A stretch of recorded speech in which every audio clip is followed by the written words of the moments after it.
स्वागत है दोस्तों। आज के मुख्य समाचार में आज देश और दुनिया से कई अहम और बड़ी खबर आ रही है। बात करेंगे हर खबर पर विस्तार से। नीट घोटाले को राहुल गांधी ने बताया आपदा, वीडियो जारी कर पीएम मोदी से की बड़ी मांग। एक और बड़ी update, AIMIM chief Asaduddin Owaisi के आवास के बाहर हंगामा करने वालों पर एक्शन, दिल्ली पुलिस ने दर्ज की एफआईआर। इसी के साथ अगली बड़ी खबर हम आपको बताएंगे। आज दिल्ली में जेडीयू की राष्ट्रीय कार्यकारिणी की बैठक, सीएम नीतीश कुमार ले सकते हैं बड़ा फैसला। एक और बड़ी अपडेट, विधानसभा चुनाव में बीजेपी करे नेतृत्व, इलेक्शन बाद तय हो सीएम अश्वनी चौबे की बड़ी मांग, बोले आयातित मामले बर्दाश्त नहीं। इसी के साथ अगली बड़ी खबर हम आपको बताएंगे। क्या सबूत चाहिए, तुरंत गिरफ्तारी हो। पेपर लीक केस में फंसे विधायक को लेकर अखिलेश यादव ने योगी को घेरा, तो चलिए देख लेते आज की पहली बड़ी खबर। नीट घोटाले को राहुल गांधी ने बताया आपदा, वीडियो जारी कर मोदी से कर दी बड़ी मांग। दरअसल दोस्तों, नीट परीक्षा में हुई धांधली को लेकर देश में लगातार सियासत हो रही है।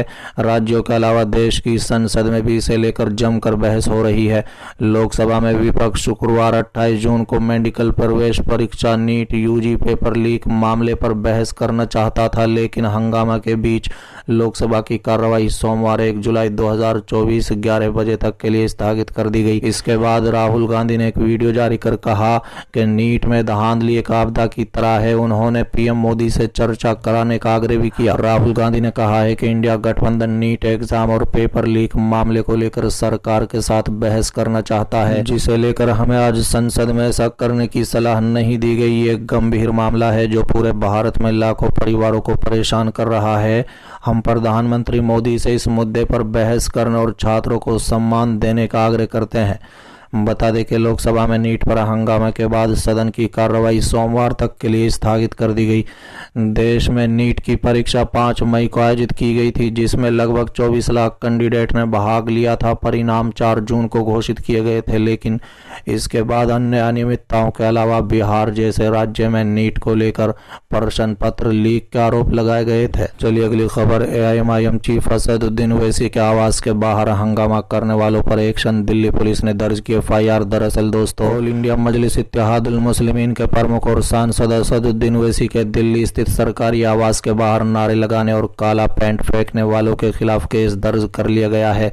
अधिकारियों ने शुक्रवार को जानकारी देते हुए बताया कि पुलिस ने इस मामले में मामला दर्ज कर लिया है। पीटीआई के मुताबिक दिल्ली पुलिस के अधिकारियों ने बताया कि संसद मार्ग पुलिस थाने में भारतीय दंड संहिता की धारा 143, 506, 153 और 143 के तहत मामला दर्ज कर लिया गया है।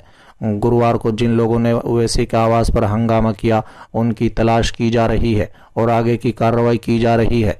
दोस्तों, दरअसल गुरुवार को लोकसभा सांसद असदुद्दीन ओवैसी ने दावा किया था कि उनके दिल्ली स्थित आवास पर अज्ञात बदमाशों ने काली स्याही फेंक दी। ओवैसी ने ट्वीट कर इसकी जानकारी दी। उन्होंने ट्वीट में लिखा कि कुछ अज्ञात बदमाशों ने मेरे घर पर काली स्याही फेंक दी। अब मैं गिनती ही भूल गया हूं कि मेरे दिल्ली स्थित घर को कितनी बार निशाना बनाया गया है। जब मैंने दिल्ली पुलिस के अधिकारियों से पूछा कि उनकी नाक के नीचे ये सब कैसे हो रहा है, तो उन्होंने अपनी बेबसी जाहिर की। साथ ही ट्वीट में ओवैसी ने गृह मंत्री अमित शाह को टैग करते हुए पूछा कि ये सब आपकी निगरानी में हो रहा है। उन्होंने लोकसभा अध्यक्ष ओम बिरला को भी टैग किया और कहा कि कृपया हमें बताएं कि सांसदों की सुरक्षा की गारंटी होगी या नहीं। मेरे घर को निशाना बनाने वाले 2 कौड़ी के गुंडों से मैं नहीं डरता। सावरकर प्रकार की ये कायरतापूर्ण हरकत बंद करें और मेरा सामना करने के लिए हिम्मत जुटाओ। स्याही फेंकने या पत्थरबाजी करने के बाद भाग मत जाना।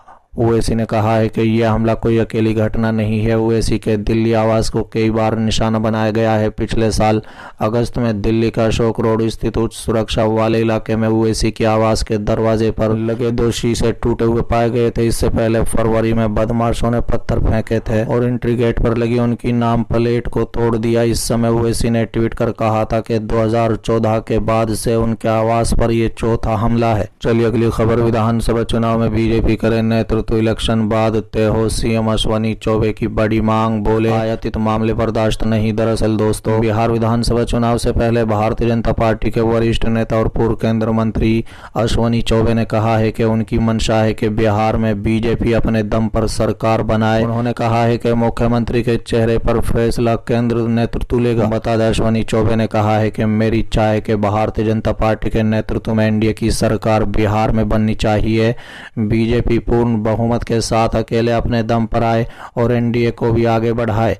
ये हमारी मंशा है और इसके लिए हर कार्यकर्ता को भी अभी से लग जाना होगा। बिना किसी चाह के इस काम को बखूबी करूंगा। उन्होंने कहा है कि हम नीतीश कुमार को साथ लेकर चल रहे थे, आज भी चल रहे हैं और आगे भी चलते रहेंगे। मुख्यमंत्री के सवाल पर अश्विनी चौबे ने कहा है, जब चुनाव होगा तब पार्टी और केंद्र नेतृत्व तय करेगा, लेकिन पार्टी में आयातित मामला हमें वो कतई बर्दाश्त नहीं है। साथ ही उन्होंने कहा है कि चुनावी राजनीति में न रहते हुए मैं सेकेंडरी राजनीतिक कार्यकर्ता के रूप में बिना किसी पद के लोभ के समाज सेवा करूंगा। कार्यकर्ता के रूप में मैं देश और बिहार में विशेषकर भागलपुर और बक्सर में लगातार सेकेंडरी रूप से अपनी भूमिका अदा करता रहूंगा। अगले 5 वर्षों तक मैं सेकेंडरी राजनीति में रहूंगा। चलिए अगली खबर। आज दिल्ली में जेडीयू की राष्ट्रीय कार्यकारिणी की बैठक, सीएम नीतीश कुमार ले सकते हैं बड़ा फैसला। दरअसल दोस्तों, लोकसभा चुनाव के बाद पहली बार सीएम नीतीश कुमार की पार्टी के राष्ट्रीय कार्यकारिणी की बैठक दिल्ली के कॉन्स्टिट्यूशनल क्लब में हो रही है। सीएम नीतीश कुमार इसकी अध्यक्षता करेंगे। वो शुक्रवार दोपहर ही दिल्ली पहुंच चुके हैं।